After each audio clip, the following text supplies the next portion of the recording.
सुनो भाई, अपने वादे में संकल्प के आधार पर जो मैंने प्रतिज्ञा की है कि प्रतिदिन मैं गीता के कुछ श्लोक हिंदी वर्जन पढ़ूंगा। पढ़ने वाले को लाभ, सुनने वाले को लाभ। और सबसे बड़ी चीज़, भगवान का स्वयं कहते हैं कि जितनी देर पढ़ा सुना जाएगा, मैं ज्ञान यज्ञ से पूजित होऊंगा, तप हो जाएगा, स्वाध्याय हो जाए, आदमी नरक नहीं जाएगा, स्वर्ग जाएगा, पक्का स्वर्ग जाएगा। भले ही पूर्ण क्षीण होने पर वापस आ जाए, लेकिन एक न एक दिन उत्तरोत्तर वृद्धि करते हुए अपने धाम में बुला लेंगे। गीता रामायण पढ़ना चाहिए, बच्चों को पढ़ाना चाहिए, जीवन की एक शैली। और भगवान जो मनुष्य शरीर देते उसका क्या उद्देश्य है, इसको जब पढ़ेंगे तो समझ में आएगा, वैसे ही करेंगे। 41वां श्लोक है 2 अध्याय का, जिसका मतलब भगवान कृष्ण कह रहे हैं, अर्जुन, इस निष्काम कर्म योग में क्रियात्मक बुद्धि एक ही है। चाहे ज्ञान मार्ग से चलो और चाहे भक्ति मार्ग से चलो, कर्म तो करना ही पड़ेगा। ऐसा नहीं ज्ञान मार्ग में हम सब त्याग दिया मन से और कुछ नहीं करेंगे, बढ़िया आराम से मौज करके बैठ के खाएंगे, ऐसा नहीं। कर्म तो करना ही पड़ेगा।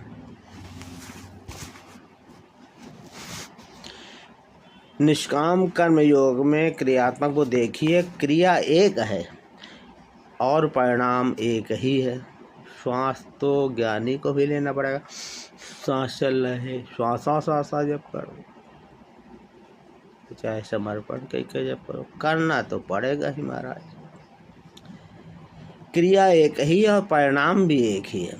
आत्मिक संपत्ति ही स्थिर संपत्ति है। इस संपत्ति को प्रकृति के द्वंद्व में शनै शनै अर्जित करना व्यवसाय है। अब इसको ध्यान पूर्वक सुनिए, इसलिए धीरे धीरे पढ़ रहे हैं।